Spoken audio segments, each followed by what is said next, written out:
Are you connected to Jesus? I mean, really plugged in? How can you tell? Jesus said, "Stick with me." Good morning and welcome to 755 Live. For about 5 minutes, you'll hear all about easy to remember soundbite versions of what Jesus said. And the point is to help you experience life the fullest way.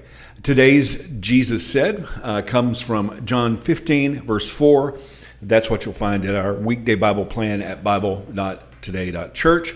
But for some context, we're going to read more of that chapter. Let's start with verse 1, and we're reading today from the NLT translation, where Jesus said, "I am the true grapevine, and my Father is the gardener.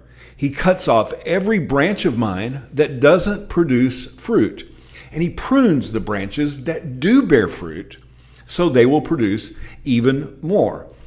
You have already been pruned and purified by the message I have given you.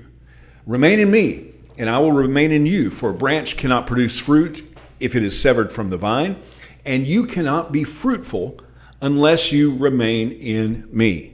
Now pause in just a second here before we go on to verse 5. This verse is the main inspiration for the Jesus Said today. Jesus said, "Stick with me." He said, "Remain in me, and I will remain in you." Let's go on to verse 5. "Yes, I am the vine, you are the branches. Those who remain in me, as I in them, will produce much fruit.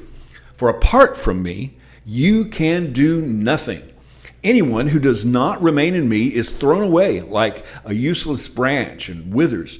Such branches are gathered into a pile to be burned.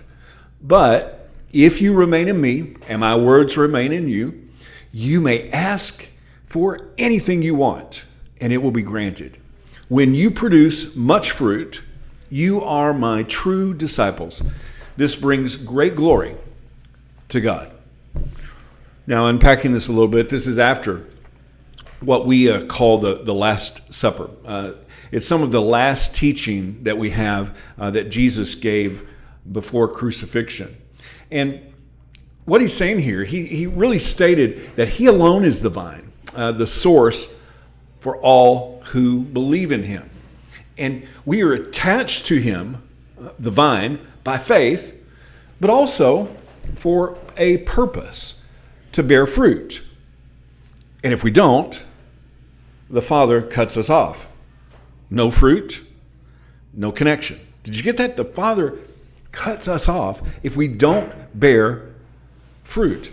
So bearing fruit isn't optional for a Jesus follower. It's a direct result of being connected with Jesus.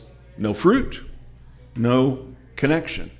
If you've ever grabbed hold of an extension cord that had the wires exposed, you've felt the power of 120 volts of electricity.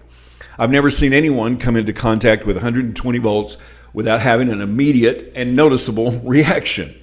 Now, can you just consider for a minute that we are connected to Jesus, the true vine, connected to the very power that created the universe? How can we be plugged into that kind of power and there be no change? Well, you simply can't. And somehow we have this crazy idea that we can be connected to Jesus and not bear fruit. But he said, "But if you remain in me and my words remain in you, when you produce much fruit, you are my true disciples." That's what brings great joy to the Father. So that brings us to the question, where's the fruit? What does that fruit look like? Well, it looks like Jesus' very words. When we obey what he says, Jesus produces the fruit in our lives. And if we obey what he says, we are a disciple, and disciples make disciples that make disciples that make disciples. And those disciples bear fruit, like it talks about in Galatians 5. Love, joy, peace, patience, kindness, goodness, faithfulness, gentleness, and self-control. That's the kind of fruit a true disciple bears. And that's the kind of fruit that multiplies as disciples make disciple makers. And if you stick with Jesus, you will stick with love and all that it produces. So, that's what Jesus said. How can you put that into action today? Jesus said, stick with me. Thank you so much for listening. If this is meaningful to you, it really, really does mean a lot to me. If you like it, if you share it, if you comment, I hope that you have an amazing day. And I hope this time together has helped you live life to the fullest, the Jesus way. And remember, follow Jesus today. Love first.